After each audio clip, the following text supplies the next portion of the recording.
بسم اللہ الرحمن الرحیم۔ بعثت سے 2 سال پہلے حارث بن ابی جرار کے ہاں ایک بیٹی نے جنم لیا جس کا نام برہ رکھا گیا۔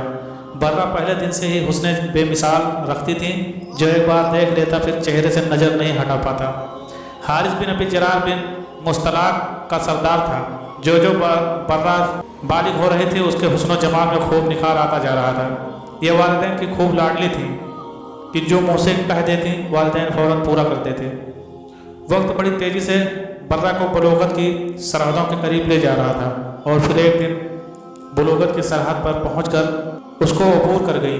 اب اس کے والدین اس کی شادی کی فکر کرنے لگے۔ برہ اس قابل ہو چکی تھی کہ ان کی شادی کر دی جاتی۔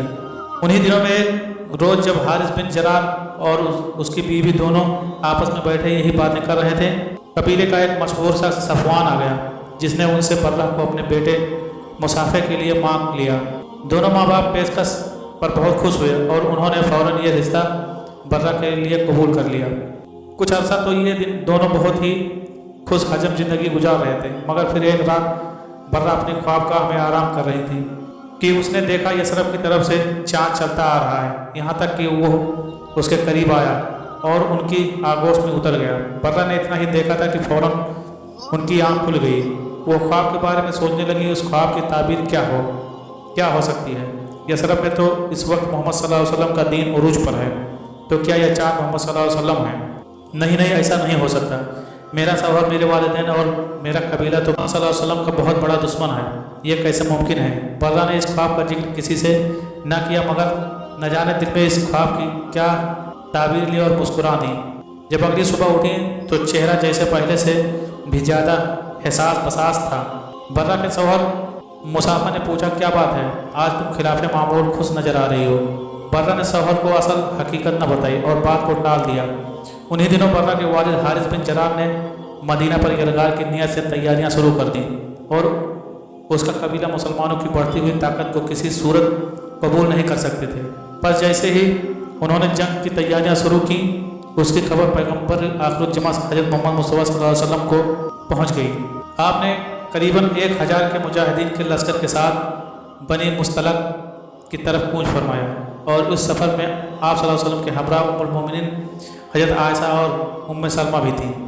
دوسری طرف حارث بن جرار اور اس کے قبیلے کو جو ہی پیغمبر اسلام کے لشکر زریر کی خبر ملی تو انہوں نے راہ فراق اختیار کرنے میں ہی عافیت سمجھی، مگر قبیلے میں موجود چند افراد نے صفیں باندھی اور مسلمانوں پر تیروں کی برسات شروع کر دی۔ انہوں نے خوب ڈٹ کر مقابلہ کیا، لیکن لشکر اسلام کے سامنے زیادہ دیر قائم نہ رہ سکے اور میدان چھوڑ کر بھاگ کھڑے ہوئے۔ ان کے 10 لوگ واصل جہنم ہوئے، جن میں برہ کا خاوند مسافہ بن صفوان بھی تھا، اور 2000 اونٹ، 5000 بکریاں مال غنیمت میں ملی، اور 200 گھروں کے کم و بیش 600 مرد، عورتیں اور بچے اسیر ہوئے، جن میں اہم ترین شخصیت رئیس قبیلہ کی بیٹی برہ بھی تھی۔ مال غنیمت کو مجاہدین میں بانٹ دیا گیا اور قیدیوں کو لوگوں میں تقسیم کر دیا گیا، اور برہ بنت حارث حضرت ثابت بن قیس بن شماس رضی اللہ تعالیٰ عنہ اور ان کے چچا جات بھائی کے حصے میں آئیں۔ برہ نے حضرت ثابت سے کہا، میں مکاتبہ بننے کے لیے تیار ہوں، یعنی آپ جو رقم چاہیں میں آپ کو دوں گی، مگر اس کے بدلے آپ مجھے آزاد کر دیں۔ چنانچہ حضرت ثابت نے برہ سے کہا، ٹھیک ہے، آپ مجھے 9 اوقیہ سونا دیں، میں آپ کو آزاد کر دوں گا۔ اب یہ معاملہ تو طے ہوا، مگر برہ کے پاس دینے کے لیے اتنا سونا نہیں تھا۔ برہ نے سوچا، میرے پاس تو اتنا سونا نہیں ہے، کیونکہ نہ میں ان کے نبی کے پاس اپنی عرض لے کر جاؤں۔ بس برہ نے یہ سوچا اور نبی اکرم صلی اللہ علیہ وسلم کے در اقدس پر جا کر دروازہ کھٹکھٹایا، یعنی برہ اب اپنے خواب کی تعبیر کی طرف بڑھ رہی تھی۔ ام المومنین حضرت عائشہ صدیقہ رضی اللہ تعالیٰ عنہ فرماتی ہیں، وہ نہایت حسین و جمیل دوسیجہ تھیں، نگاہیں اس پر جم جاتی تھیں۔